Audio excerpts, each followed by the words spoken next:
Thanks, Jenny.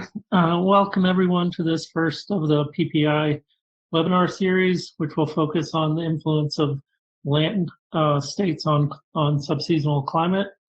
We have two distinguished speakers today, Randy Koster and Sanjiv Kumar. Randy will go first. He's a research scientist and hydrologist at the Global Modeling and Assimilation Office at GSFC at NASA. He's done a lot of work over the years in hydroclimate variability and predictability, focusing a great deal on land-atmosphere interface and also leveraging SMAP mission data for soil moisture. He's actually on the SMAP science team. He's after doing his MS and scientific doctorate work at MIT, he's gone on to a fairly storied career. He's now a fellow at both the AMS and AGU and was a recent Horton lecturer. He's going to talk today primarily about soil moisture influences on subseasonal climate, although his presentation, I think, will also touch on some other potential sources of climate variability and predictability. So with that, I'd like to let Randy take it away, and then I'll introduce Sanjiv at more length before his talk. Actually, I just thought one more thing to mention for those who might have to drop off early. The next PPAI telecon or webinar is April 15th, and that will be organized by Hai and Tang, focusing either on wildfires or marine heat waves. So sorry about the long introduction, but please go ahead, Randy. Okay, yeah, thanks, Andy. Yeah, I'm giving this talk from my house, as you might guess. It's a little unusual, but so anyway, if you have any questions about the talk, my email address is here at the bottom, and I guess they'll record this, so you can always access it again. Hopefully, you'll see me change the slide. I just changed to a new slide. The idea behind the land state affecting forecast or prediction, you can think of it in terms of a two-pronged thing, basically. You have an initialized anomaly for your forecast model, and the first thing that has to happen is that initialized anomaly is remembered into the forecast period. There's some kind of memory there. So if you start off wet, maybe a month in the soil, maybe in a month your soil is still kind of wet. And the second thing that has to happen is, D here, which is that this anomaly that's remembered is able to affect the atmosphere at that later date. So you have some kind of feedback between the land state and, say, the atmosphere. If you have both of these things going on, then you could have potentially some forecast skill.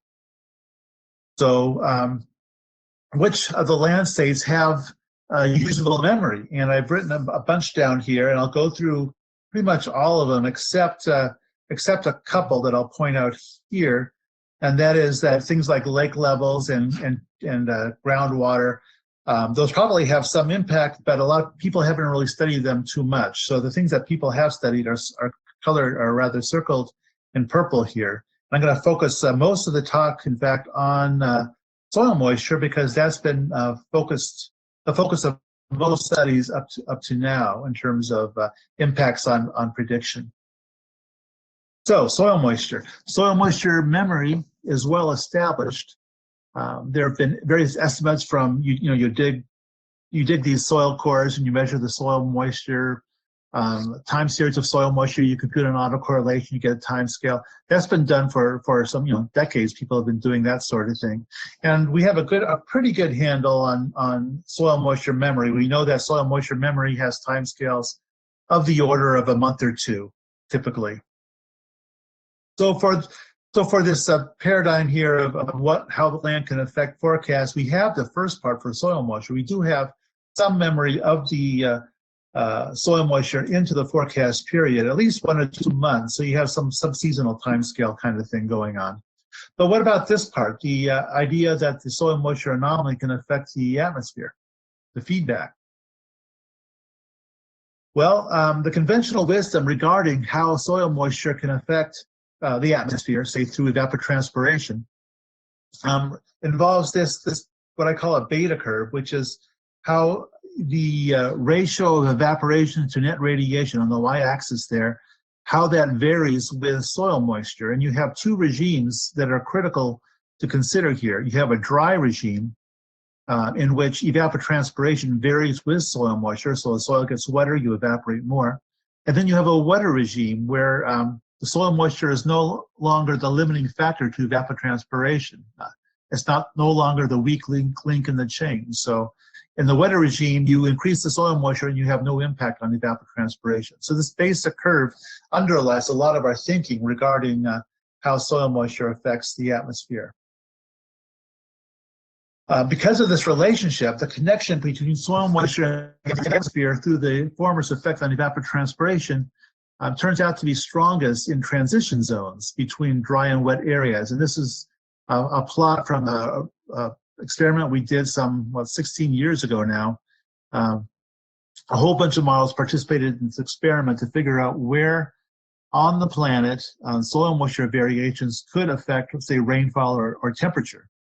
The fact that rainfall affects soil moisture is pretty obvious, but going the other way around, soil moisture affecting rainfall, that's a lot harder to pin down. So these experiments were specifically designed to capture that for a model climate. And you see in North America here, there's this band of high feedback, this hotspot of feedback in the middle of the continent. And the question is, why is this transition zone right in the middle of the continent, to the east of the dry southwest and to the west of the wet east? Why is that so important? I'm going to go into that in the next slide here to kind of get at what's going on in terms of this beta curve I talked about. So if you're in the very dry southeast, you're in the this zone where you have very little soil moisture, very little evaporation, and the soil moisture doesn't vary that much. You have very little impact of soil moisture on evapotranspiration. It's just too small to have a big effect. You're in this wet zone, your soil moisture variations could be large, but it doesn't matter because the evapotranspiration isn't responding to them at all. So that's in the east here, and that doesn't help either. So it's only in the sweet spot in between where you get both high evapotranspiration to have an impact on the atmosphere and evapotranspiration that does vary with soil moisture. That's basically what you get in this transition zone that's indicated in the plot. So for soil moisture, we seem to have both of these parts, at least in some areas. That's what we've found in various studies. Does soil moisture initialization actually lead to increased forecast skill? That's obviously a very important question. And we look at that question with the second phase of the Glacier experiment, one in which we took a number of different forecast models, general circulation models across the globe from all these different countries, about 12 of them, I think. And we had all of them perform the same experiment. Two sets of forecast simulations. One set of forecast simulations used accurate soil moisture initial conditions for the forecast. And the other, we sort of randomized those soil moisture so they're no longer having a positive impact on the forecast. Basically, any information from soil moisture does not translate by design into the forecast. And then we compared the forecasts of rainfall and temperature to the observations. And these boxes at the bottom, the differencing of the boxes kind of indicates how we figure things out. So the skill that you get from simulations with the accurate soil moisture initial conditions, minus the skill that you get without them, you sort of isolated the skill due to the land initial conditions. That's the idea. And we had all these models doing all these experiments, 10 years of experiments, 10 start dates per year. That's 100 different forecast experiments. And there's a number of ensemble members per forecast and so on. And then we plotted the observed temperature versus the forecasted temperature, ensemble mean forecast temperature on the scatter plot and compute an R-squared. That's our measure of skill. In fact, we had like I said, we had a bunch of number of different models participating, so we threw all their results onto the same scatter plot. One thing we had to do this, of course, was to standardize the results, subtract the mean climatology for a given model, and then divide by that model standard deviation, put everything into z-scores, and then put all the z-scores on the same plot.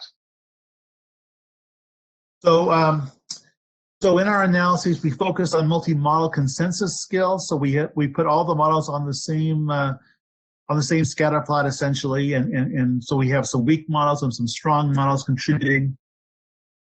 We focus on the summertime, the period when the northern hemisphere evapotranspiration is the strongest. And for this experiment, we focus on the U.S. Basically for two reasons. First, we have some strong predictability there, and also the observations are reasonably reliable over the forecast period. But these are the results. Take a look at the leftmost column.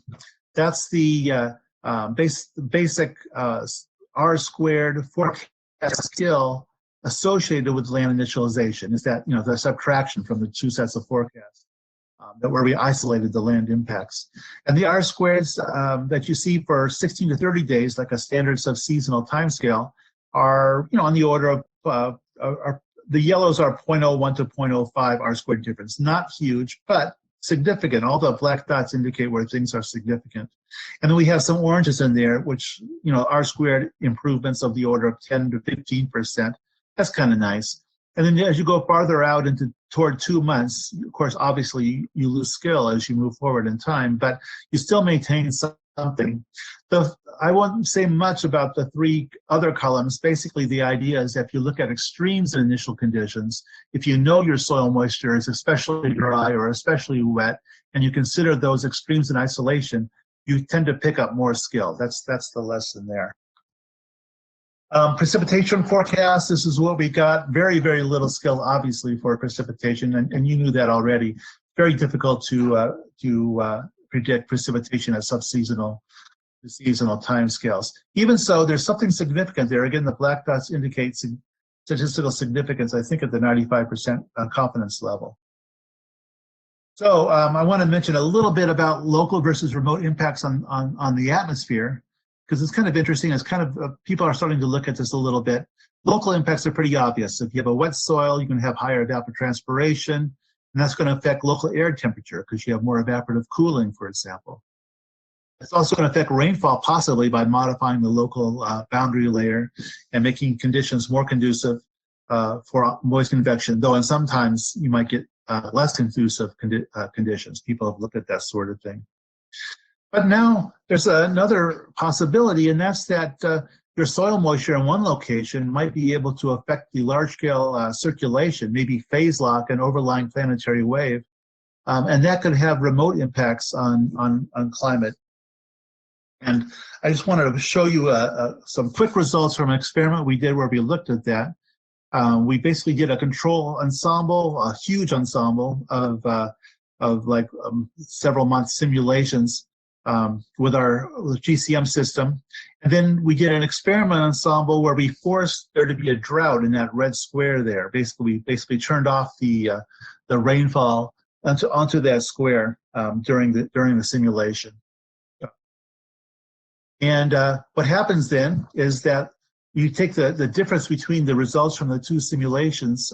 You get, in fact, a pattern in the upper level stream function. You actually get an impact on the general circulation, and that has an impact on rainfall and on air temperature. You see, yes, in the bottom right panel there, obviously the drought has caused a large temperature anomaly in that square itself, but you also see that the impacts transcend the local region. They also extend to the northeast. It's kind of cool. It's important to point out that we're talking about slight shifts in PDFs here. We're not talking about anything that has necessarily useful utility for forecast. All that stuff has to be worked out. But even so, it's kind of a cool concept. I've talked a lot about soil moisture, and I'm going to say a little bit about snow. Snow next. Snow has also been looked at by a number of studies. Thomas and Berg did some forecasts. They basically did the same thing we did for Glacé 2, where they have realistic snow water equivalent initial conditions, and then they did the same forecast without utilizing the snow information, and then they took the difference, like in these boxes, to isolate the impact of the snow. And these are the R-squared differences that you get, including soil water as well. The R-squared differences that you get for various fields, and the point that they would want you to focus on is the fact that there's more red here, more positive improvements than there's blue. So the balance of red to blue is strongly toward the red, and that's an indication that snow initialization had a positive impact. Another study, very similar, Peings et al., did the same thing, and in their plot here for 2 meter temperature, it's the fact that you have more oranges than blues in this case that indicate that the snow initialization has had a positive impact. A more recent study by Pei-Rung Lin, published in GRL, looked at snow initialization, but also looked at the impact of utilizing satellite observations, GRACE data, and I believe it was MODIS data, MODIS snow data in the initialization process, and subtracting from that a control that didn't use the satellite data.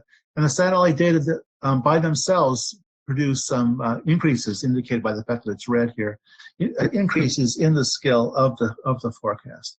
A quick note about streamflow forecasting. It's not a part of a general circulation model necessarily, but it's important to think about when you're thinking about prediction.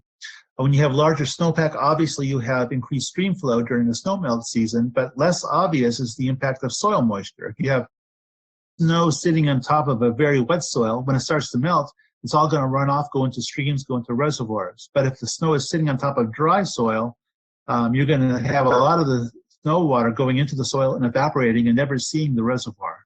So it's not just the snow that determines the predictability of say, streamflow water sources. It's also the soil water as well. And this is from an experiment our group did a while back, where we looked at the impact of snow and soil moisture condition initialization on the forecast of streamflow in different combinations, using both snow and soil, using only snow, and using only soil moisture for different start dates, as indicated by the small green boxes at the top there. And the lesson is that in the mountains and the Rockies, snow initialization is very important. But outside that area, just the soil moisture by itself, initialization has an important impact on streamflow predictability. I'll mention something now about vegetation phenology. The idea here is that a lot of the models now model vegetation structure, how many leaves there are on a plant, what's the how green are the leaves, and so on. And if you were able to include that in your forecast, if you were able to initialize the vegetation accurately, could that help you improve your forecasts? We did some experiments where we looked at that. The top right plot there is essentially the soil moisture experiment I told you about before, the Class A2 kind of experiment, just with one model, not with a whole bunch of models. And the bottom right plot is the same kind of idea, but now we look at the impact on the forecast skill of having accurate vegetation initialization versus no information from vegetation initialization. Subtract them to, like in those boxes there on the bottom left. Subtract them to isolate the impact of the vegetation information on the skill. And it's not nearly as large as soil moisture, at least in our experimental setup. But you do see more yellows than blues here. There is something there from the vegetation. So that's very, very much in its infancy, this kind of thinking about vegetation as a part of a forecast system. This is basically what I just said. So I'll go on. Land heat content was something that Yongkang Xu at UCLA recently looked at. He noticed that when you look at a lot of years of data, when you have dry, rather low precipitation in the southeast and warm temperatures in the southeast, you tend to have cold temperatures in the Pacific Northwest. So with that in mind, he did some experiments where he looked at a particular year, 2011. On the left is the observed temperature. I'm sorry, this is the rainfall, the observed rainfall pattern, and on the left is the impact of initializing the heat content of the Northwest to be cold versus not doing that. And you pick up in the Southeast, you pick up a little bit of the dryness. So again, this is very, very much in its infancy in terms of thinking about. So, but having said that, let's take a look now at a summary of what I've been saying. There's been a lot of work done already to look at soil moisture impacts.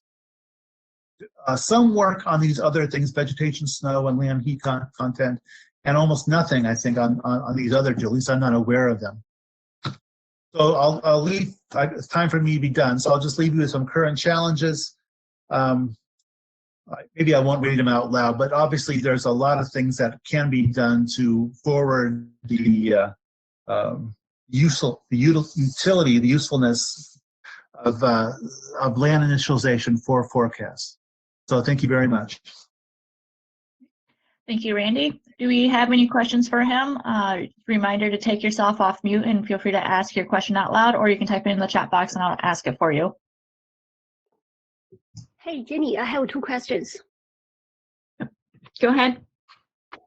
Randy, thank you for the interesting talk. This is Zhuo Wang. My first question is about the readings of the reading showing like a high sensitivity to soil condition. In one of your earlier slides, you showed like the transition zone is most is where the atmosphere is most sensitive to soil condition. But later you showed like the regions where we see like an increase in precipitation scale or temperature scale.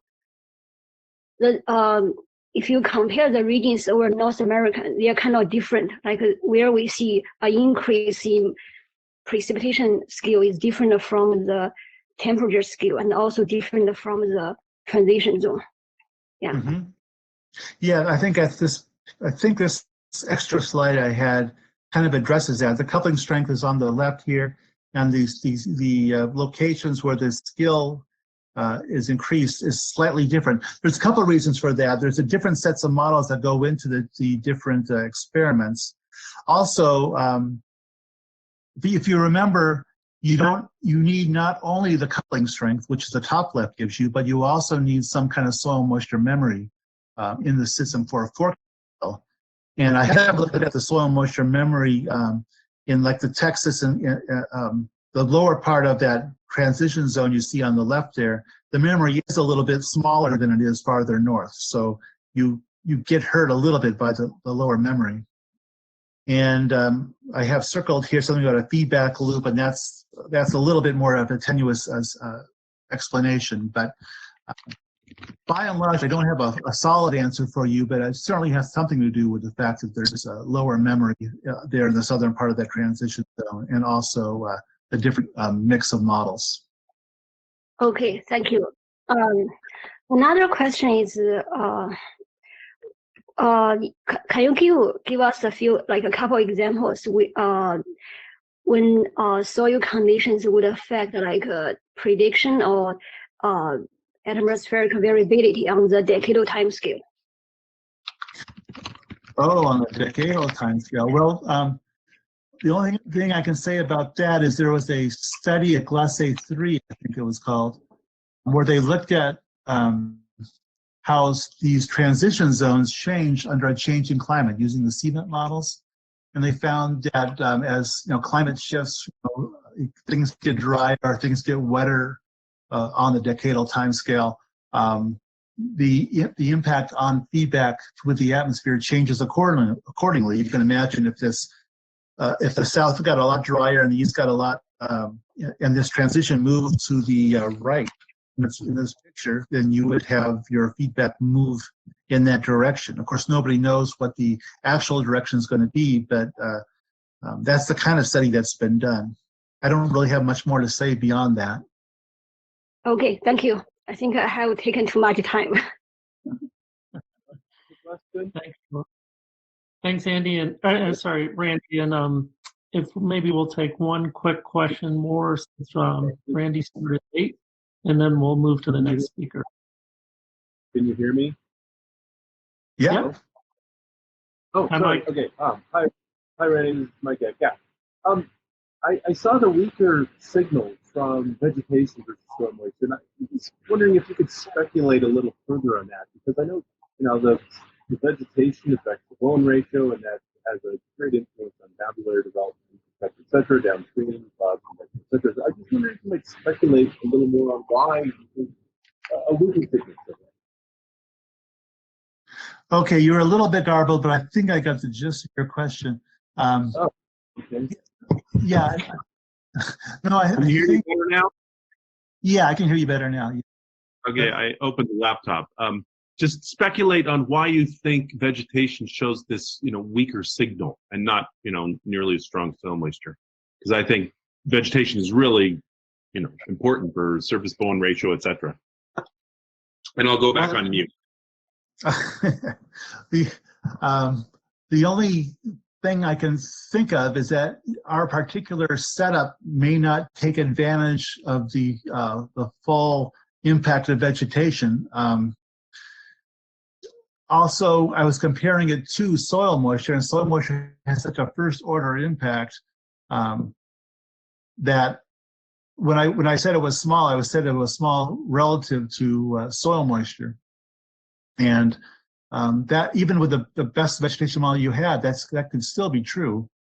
I think a lot more people have to do this kind of study for us to get a more solid answer about just how large the effect is. Yeah, okay, thank you. I think there's some inertia in vegetation, snow, and soil, and soil temperature. All right, thank you.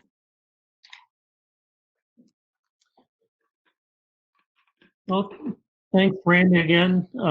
I certainly have other questions I might have to follow up with you online about, but I really appreciate your leading off the series so far. We'll move to Sanjiv. Okay.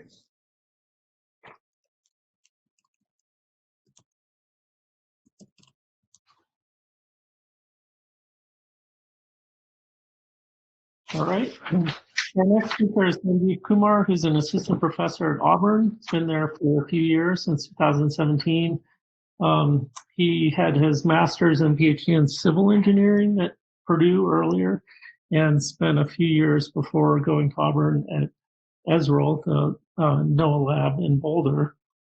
His focus has mostly been on land-atmosphere interactions, and with a lot of interest in predictability, and particularly in the area of drought. I think more recently started to turn to trying to leverage big data for what it can tell us that's useful in natural resources. He's going to speak today about the role of the land and seasonal to decadal hydroclimate predictability. So with that, Sanjiv, do you want to take it away? Yes. This is John. I'm going to sneak in and ask Randy to answer questions that appear in the chat box as we go along. Thank you. Thanks, John. Yeah, that's a good idea. Okay, so thank you, Andy, and thank you for this opportunity. And today I'll talk about seasonal to decadal. And Randy, he did very good job. So like half of my talk is already done. So thank you for doing that. But the work that I'm going to present today, we have developed through collaboration with Dr. Matt Newman, Dr. Lawrence, Minwi Low, Dr. Ben Libna, and Dr. Danica Lombardi, and several other students that I had opportunity to work with. So thank you for your collaboration. To think about the big picture, so as you saw in the title, like I'm going from seasonal to decadal time scale, and when we think about seasonal to decadal time scale, we think about ocean processes. So to tune you to what we can compare it or make a parallel of the ocean processes to the land processes and how it can contribute to the seasonal to decadal time scale. Here is a little cartoon, and similar to the ocean, we can divide land surface into two parts, root zone that has a memory of few months, whereas the subsurface that has a long memory, similar to the long memory process in the subsurface ocean. And we know a little bit about how the long memory process over the ocean affects the hydroclimate variability, like how it affects the low frequency variability, like PDO, or how it affects the drought, or how it affects the interrenal climate variability, like ENSO. But we have a little, or the work is kind of limited in terms of what is the contribution of land in terms of this low frequency climate variability or the long-term drought. So we wanted to investigate some of these processes in this research. So here is one example. What you are seeing here is the 1988 drought from the soil moisture observation in Illinois.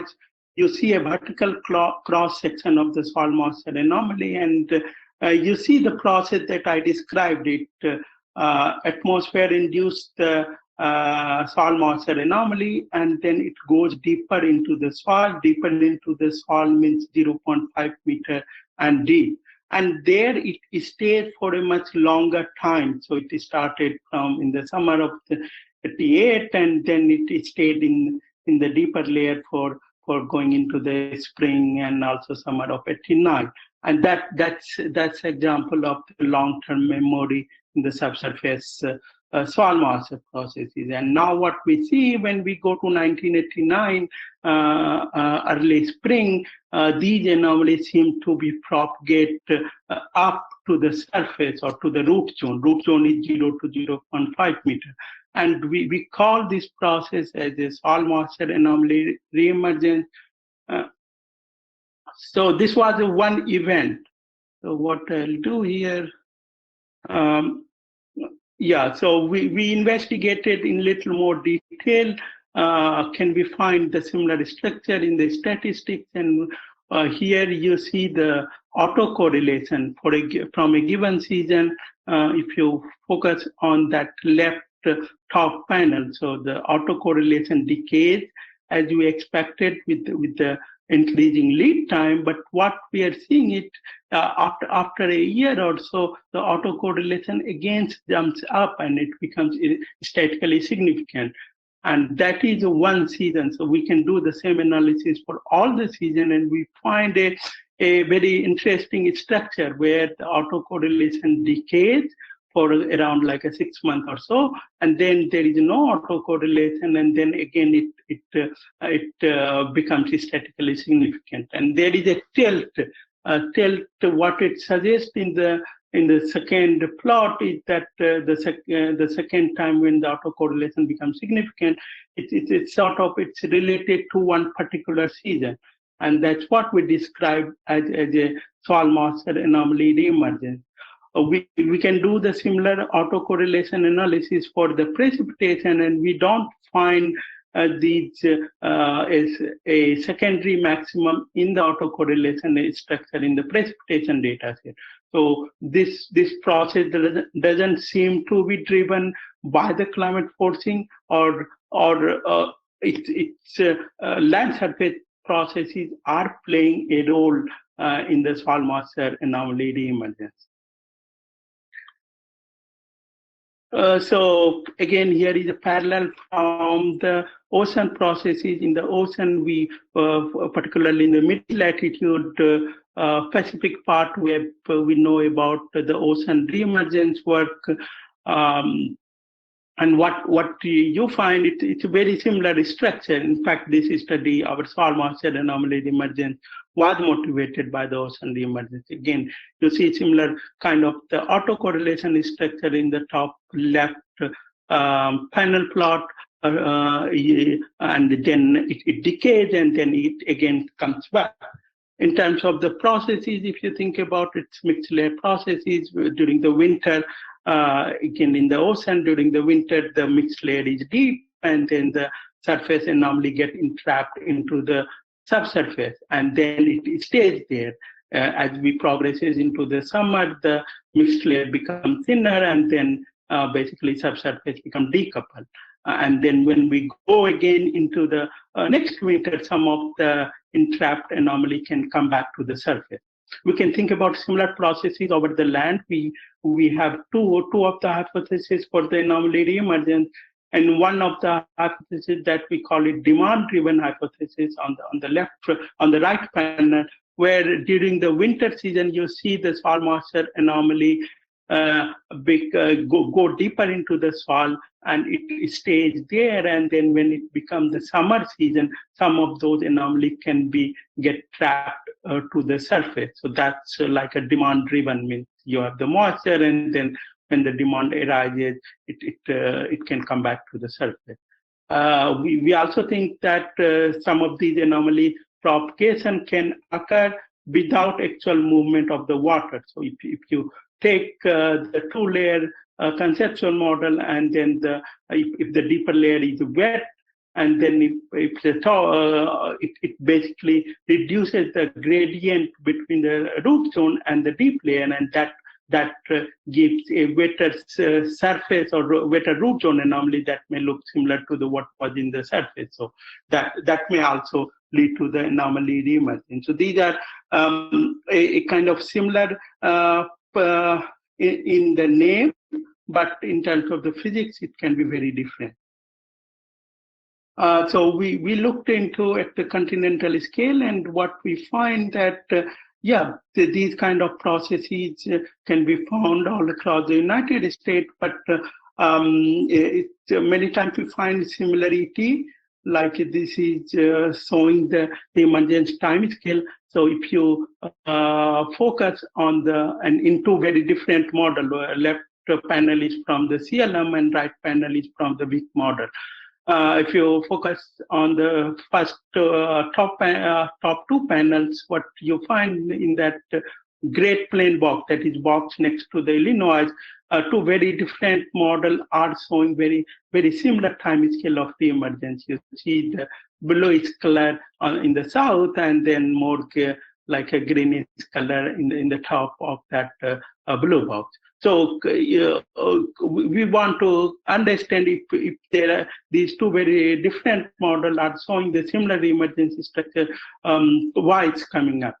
And then similarly, if you focus on the bottom plot, what we find the things are different. These are for the JJ in the very same box, the Great Plain box, the CLM showed more extensive reemergence, whereas we saw more limited reemergence. So there are some key unknown in terms of understanding these processes. These key unknowns are: what are the parametric sensitivity, means what is the model structure effect, what is the model resolution effect, what's the effect of the land use, similarly what is the climate sensitivity, like how these reemergence are affected by the ENSO, PDO, and interaction and feedback in the coupled climate system. So that gives me a good segue to go into that land atmosphere coupling part that Randy described in much detail. So what a bigger hypothesis here is land processes and their coupled interaction with the atmosphere can enhance predictability or can enhance forecast skill beyond what is predictable from the SST forcing alone. And there are three pathways through which we can think about that land atmosphere interaction can affect the predictability. One is the remote feedback pathway, the research that Dr. Koster just described it, where the land atmosphere interaction affects the atmospheric circulation, and that can feedback to the predictability. Then there is a local feedback pathway. Some of the research done by the Fendel or Altahid, where they have investigated the relationship between precipitation triggering, either using the Illinois data or other parts of the world, and with the soil wetness. So these are the local feedback pathway. Then third is the land processes pathway, where some of the processes like that gets affected by the topography, soil, or vegetation characteristics, including soil moisture reemergence that I just described, how does it affect the memory and predictability? And you can also think about like soil moisture and ET coupling. It is a part of that land processes pathway. So I will be using all these three combination of the pathway to say how does land atmosphere interaction can coupling can affect the predictability. So to describe how it affects, I will be using an experiment that is called glaze hydrology experiment. It's a combination of 4 experiments. In the first 2 experiments that is shown in the left panel, it's very similar to the glaze experiments where you run a standard MF type of run, and then in the second parallel run, you mute the land atmosphere coupling by specifying the soil moisture climatology. So if we compare only the left side of the experiment, it will give us the effect of land atmosphere coupling on the atmospheric variability. But what we are more interested in the how it affects the land variability, like how it affects the soil moisture, how it affects the runoff. So we did 2 additional experiments where the atmospheric forcing data from the respective experiment were used to drive the land model, that is CLM in this case, and then assess what is their impact on the land variability. That's why the experiment has been named glaze hydrology experiment. So it has been done using the CSM. We have run 20 ensemble, 10 couple, 10 uncouple, and then similarly 20 ensemble of the land-only simulation. What to understand what in this experiment is, we'll be focusing on the Great Plains region. We know it is a low predictability region from a couple of different examples. You see the 2012 drought. Everybody knows that famous figure from drought monitor. In the top right, you see the seasonal forecast from Horling et al. 2014, and there was no scale in the forecast. So it is a low, particularly in that box region. If you focus on it, it's complete white. Second way of saying the same thing is the you see the multimodal MF experiment that Kumar Horling and his group did it at Nova ESRL, and you see that correlation number, it's 0.32, means even with the known SST forcing, we can only explain the 10% of the variance in the observed precipitation in the Great Plains. So to start with, this is a difficult region to predict. Okay, so what we found new in the glaze hydrology experiment is there are two figures here. In the top panel, you see the precipitation anomaly simulation, and then in the bottom panel, we'll see the soil moisture anomaly simulation. Let's first focus on the first panel. Again, the correlation of the couple experiment is very similar to what Marty Horling found in his 2014 paper, 0.35. So that was not surprising to us. What was interesting or a new result here, when we remove the land atmosphere coupling, that correlation almost vanishes. So now you find the land atmosphere correlation is a 0.08. So that's why you see a first point like land atmosphere coupling brings significant improvement in capturing the precipitation variability. When you go to the soil moisture, that is the bottom panel, and here we compared with the 2 independent data sets. One is the soil merge data set developed by the USDA group, and then another is the EDDI, that is a drought index, and here we see the correlation improve significantly. Couple simulation with the EDDI shows a correlation of 0.72. So almost now you can explain up to 50% of the variability in the observed drought indicator in the Great Plains when you use the soil moisture forecast. That explains the second point here. Moving up, so we will focus on a particular drought event, 2012 drought, and here results are from for experiment, first one is observation equivalent, that's CLM5 with the observed climate forcing, and we see the drop. In the top right panel, you see the land atmosphere couple experiment, and we see there is a significant skill in predicting the drought. So that shows like SST and land atmosphere coupling are important for the 2012 drought. If we just remove the land atmosphere coupling, we do not find any skill, particularly in the Great Plains, that's bottom left panel. Then the fourth panel is the CSM LE experiment, and we don't find any skill there also. One interpretation of the fourth panel is the GSG, or the climate change had a minimal impact on the 2012 drought, but the other interpretation of the fourth panel is what is in the fourth panel is SST is also randomized. So what the fourth panel is saying, land atmosphere interaction, yes, it has a good impact, but only when you have a good SST or the SST pattern that is very similar to the observation. So both SST and the land atmosphere coupling were important for the 2012 drought. That's the second interpretation of the fourth panel here. Okay, so why did we find that soil moisture was predictable in the 2012 drought, but not the precipitation? It is in the top panel, you see the soil moisture prediction scale that is statistically significant. In the bottom panel, you see the precipitation scale again, both in the couple simulation, and it was not statistically significant.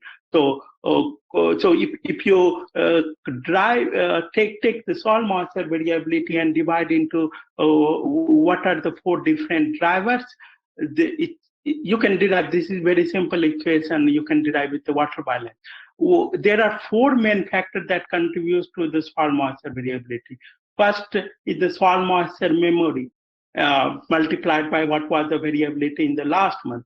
Then soil moisture and precipitation coupling. That's where the most of the research has focused on. Can we improve the precipitation forecast? But that's only a component in this four part of the equation. Then the third one is the soil moisture and ET coupling part. That many of the glaze experiments were focused on this part. And the fourth one is the soil moisture runoff coupling. We are doing some of the experiment to explore this fourth part. If you look for the 2012 drought, what we can do, we can take this equation and integrate it by replacing the standard deviation term with the corresponding standardized anomaly.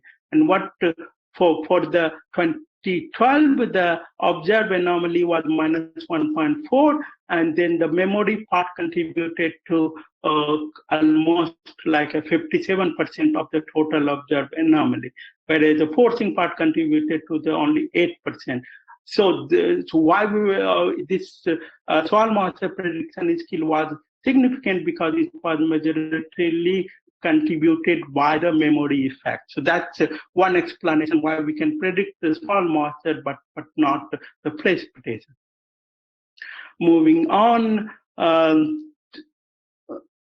okay, I moved ahead. So what about in terms of, can we predict the soil moisture, or was the 2012 drought was predicted in any of the forecasting system? Answer is yes. We looked into the DPLE forecast, and what you see in the blue line, again, we are looking into the noisy region. Even a small skill is a very good skill here.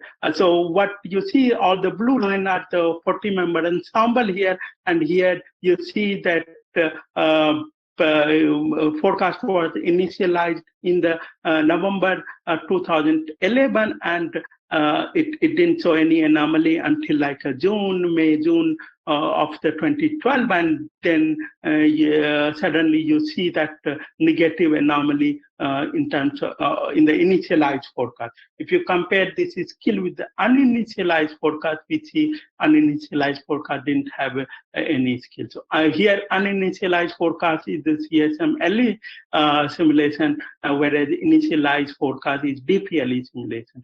So that made us interesting or to look into a little more detail what's there in the DPLE experiment. So we have looked into all the 10 years of the forecast. In the left panel, you see all the 4 seasons, all the 10 years of the soil moisture forecast. In the right panel, you see the precipitation forecast. It's very interesting to see that soil moisture has a predictability scale even on the decadal time scale, whereas for the precipitation, we lose the skill from year 5 onward. So this is very encouraging in terms of can we predict the soil moisture on the decadal time scale. We looked into how this forecast scale changes with the time, and again, soil moisture has a higher predictability compared to the precipitation, but there is an annual cycle, and that what we are suspecting it is because every member were initialized on the November 1st. So if I were to make one recommendation today, I'll make that decadal prediction needs additional initialization, particularly in the spring. It has some signs why I'm saying why it should be initialized in the spring. Moving on, this is a very important result. So we try to divide the contribution of the ocean and land in the DPLE experiment. The solid line is the total predictability coming from both ocean and the land. There is a magic number there, number is 34. That is the ensemble number they used to initialize the land condition. So we did the anomaly correlation of that particular ensemble initial condition with the forecast skill, and what we find it shows the dashed line is for the land part of the contribution to the total predictability. So it contributes almost 30% of the total predictability. Interestingly, what is that there are remaining 39 ensemble members of the CSMLE that was not used for the initialization condition. If you do the similar anomaly correlation, you will find that they do not show much of the correlation as we go into the forecast lead. So I'll quickly try to wrap up here. One challenge, but we can do similar analysis using observation. Observation means CLM online. Offline run, and what we find there is a big difference between what the model show in terms of the forecast skill, particularly in the year 1, and what the observations show. So there is a weak for soil moisture to precipitation feedback in climate model. And in terms of the challenges and opportunity, the soil moisture observation are limited, and I've done some years of the research, and what I found, like, there is one opportunity to engage the USGS water observation to improve the climate model forecast. So with that, I'll stop it here and take any question if you have. Thank you, Sanjiv. Any questions for him? I think we have about 5 minutes.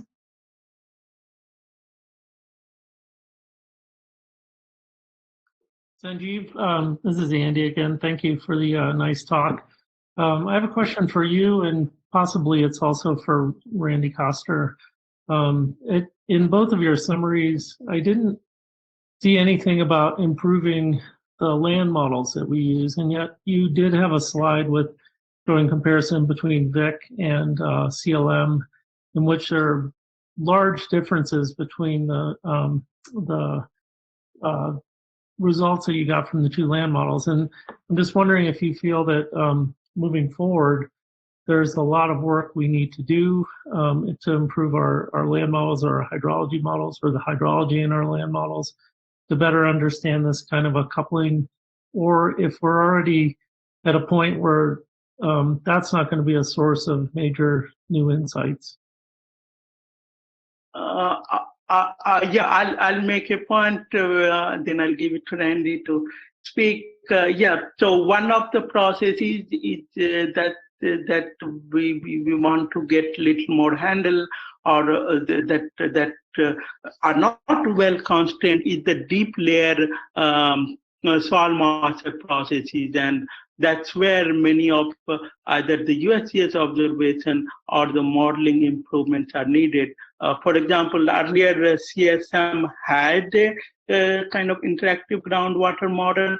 Now they have switched back to that zero flux boundary condition. So how those deep layer processes are constant, even comparing those deep layer processes between CLM, WIC, as well as more like a part flow model would be one way to start improving that processes, because that's where the most of the predictability lies.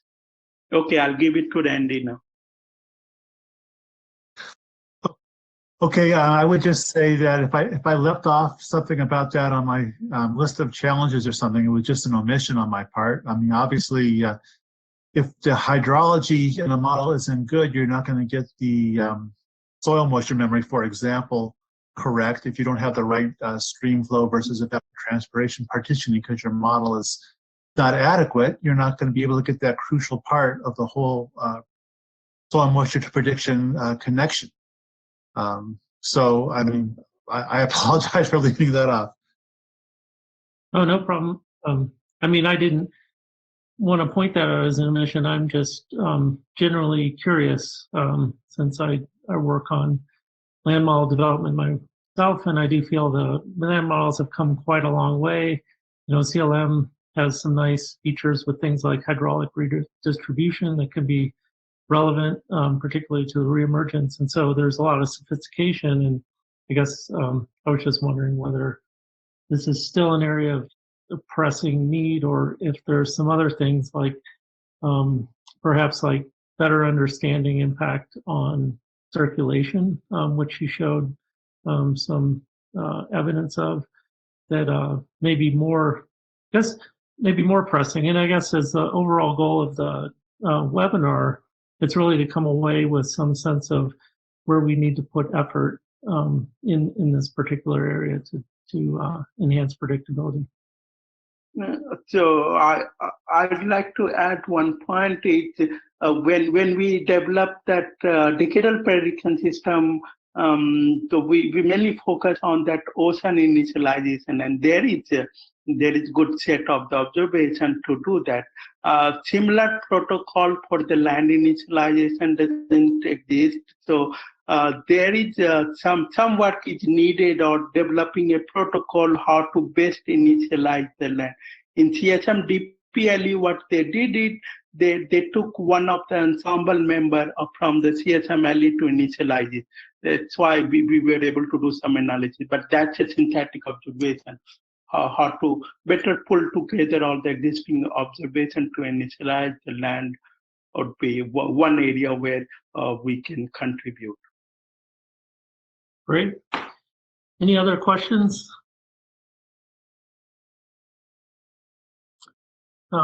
Hearing no one, and oh, go ahead. Oh, this is Haiyan. Sanjiv, thanks for your nice presentation. I think like I was a little confused earlier when you showed the CSM DPLE results, and they showed there are some scales in soil moisture beyond a year, but it's like as you just mentioned that the model we didn't initialize the land for this experiment, and I suspect the scales are mainly from the warming trend. Do you have any speculations what caused the scale?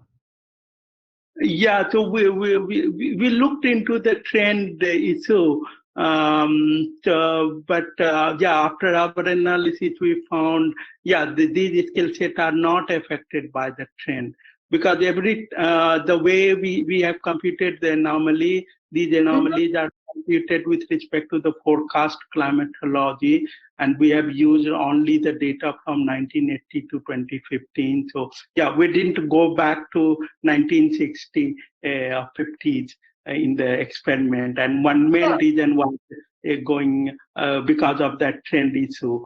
And here we think we have covered that the trend, but these skills are not from the trend. These skills are from the initialization of both ocean plus land. Or land were initialized, but using the model initial condition, that number 34. So, here is the example. So, if you take the number 34 initial condition, means the last 12 months of the soil moisture forecast, and if you focus soil moisture anomaly, if you focus this dashed line, this shows the statistically significant or statistically higher anomaly correlation with the forecast scale compared to the remaining 39 ensemble that were shown by each of these gray lines. That shows very like a much lower scale in terms of the land initialization. Okay, we could talk. We could talk offline. I don't want to waste other people's time, and just in case there are other questions. Thanks, Hyan. I think we are beyond the end of the webinar time, so we'll put a hold on questions for now. Please follow up with Randy and Sanjiv on your own. Also, I just wanted to thank Shuo Wang and John Nielsen Gammon, who are the current chairs of PPAI. If there are webinar topics that you would like to hear about or you think would be good, please communicate with them. And then the next webinar on the 15th of April is going to be led by Hyan. And that will be. I'm sorry. I'm still contacting the speakers, and so it's not final yet. Right. I've heard that it's probably either a marine heat wave or a. I still need to discuss this with because there's so many things changing lately, and it's to be determined. Okay. Thanks for clarifying. Thanks everyone for joining. Jenny, anything else to mention? Nope, you've covered it most. A recording of this webinar will probably be available later this week or next week, and I'll share a link out when it's available. Great. Okay, well, best of luck with the telework.